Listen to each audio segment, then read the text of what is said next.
माँ, ये राधिका है, तुम्हारी बहू। राधिका गांव में हॉस्पिटल में नर्स का काम करती है। बस हम दोनों में दोस्ती हो गई और हमने शादी कर ली। राधिका, माँ के पैर छू। अरे चल हट नालायक। अरे मैंने क्या क्या सपने देखे थे कि तेरी शादी किसी अमीर घर में करूंगी और दहेज में लाखों रुपए लूंगी, और तू गांव की इस मामूली लड़की को मेरी बहू बनाकर ले आया।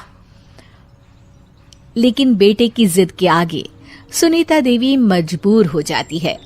राधिका सुनीता देवी को फूटी आंख भी नहीं भाती थी। तुम चिंता मत करो भाग्यवान, हम दोनों मिलकर अपनी बहू को इतना सताएंगे कि वो हमसे तंग आकर ये घर छोड़कर चली जाएगी। फिर हम अपने बेटे की शादी किसी बड़े सेठ की बेटी से कर देंगे, ठीक है? अगले दिन सुनीता देवी अपने बेटे का कमरा साफ कर रही होती है। तभी बहू के सामान में उसे एक बड़ी बड़ी मूंछों वाले आदमी की तस्वीर दिखाई देती है और उसके कंधे पर एक बड़ी सी बंदूक टंगी होती है।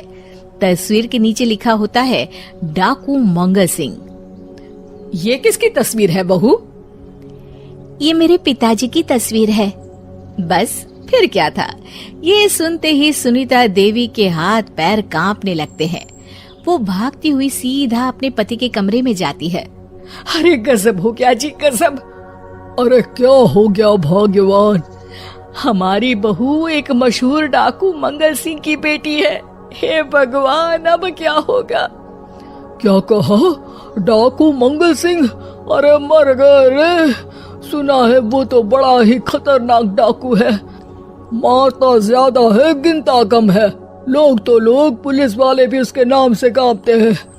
अरे सुना है वो तो हर हफ्ते 2-4 लोगों का ऊपर का टिकट कटवा ही देता है।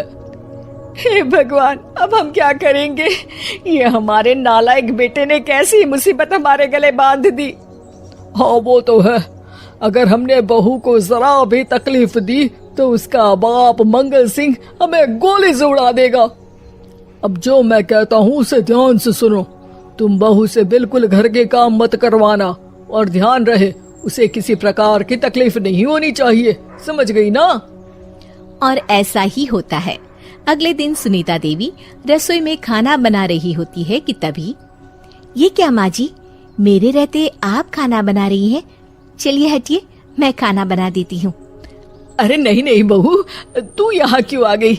जा, तू अपने कमरे में जाकर आराम कर, मैं खाना बना लूंगी। सुनीता देवी जिद करके राधिका को भेज देती है। फिर एक दिन, अरे फर्श पर कितनी धूल जमी है, माँ जी देखेंगी तो नाराज हो जाएंगी, मैं अभी यहाँ पोछा लगा देती हूँ। राधिका जैसे ही पोछा लगाने लगती है कि तभी उसके ससुर की नजर उस पर पड़ती है। बंसीलाल भागता हुआ वहाँ आता है। अरे नहीं नहीं बहू, तुम ये क्या गजब कर रही हो? बहू तो बेटी समान होती है और हम ना अपनी बेटियों से काम नहीं करवाते। तुम आराम से बैठकर YouTube पर किड लॉजिक चैनल की सास बहू की कहानियाँ देखो। वो लोग ना बहुत अच्छी अच्छी कहानियाँ बनाते हैं। सच? आप देखते हैं? अरे मैं तो रोज देखता हूँ। शहर की बहू तो मेरी फेवरेट कहानी है। हाँ, ये कहकर बंसीलाल पोछा लगाने लगता है। इस तरह राधिका के सास ससुर सारा दिन उसकी खुशामद में लगे रहते हैं और उसे किसी महारानी की तरह रखते थे। कैसा लगा बहू? पिज्जा टेस्टी तो है ना? अच्छा, मीठे में क्या खाओगी बोलो तो? माँ जी, मुझे तो काजू कतली बहुत पसंद है और उसके बाद 1 गिलास लस्सी मिल जाए तो मजा आ जाएगा। ये सुनते ही सुनीता देवी अपने पति को कोहनी मारते हुए कहती है, अरे सुना नहीं बहू क्या मांग रही है? जल्दी से भागकर बाजार जाइए और सब खरीद कर ले आइए। हाँ हाँ भाग्यवान, अभी जाता हूँ। राधिका की तो 5 उंगलियां घी में थी। वो तो अपने ससुराल में मजे कर रही थी। दूसरी तरफ राधिका की सास उसके लिए कभी नई साड़ी खरीद लाती तो कभी उसके लिए नए गहने बनवा देती। फिर एक दिन डाकू मंगल सिंह अपनी बेटी राधिका से मिलने अपने आदमियों के साथ आता है। उन सबको देखते ही राधिका के सास ससुर डर के मारे कांपने लगते हैं मर गया रे। डाकू मंगल सिंह तो सच में कितना डरावना दिखता है, ऊपर से इतनी बड़ी बंदूक लेकर घूमता है।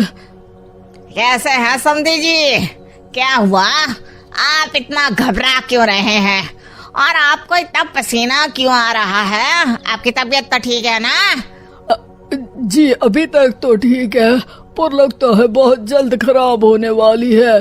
क्या कहा आपने? जी कुछ नहीं, बताइए बताइए कैसे आना हुआ।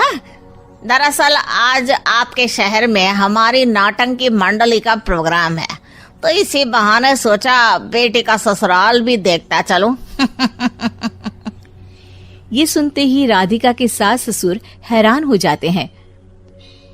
क्या कहा? आप नौटंकी में काम करते हैं?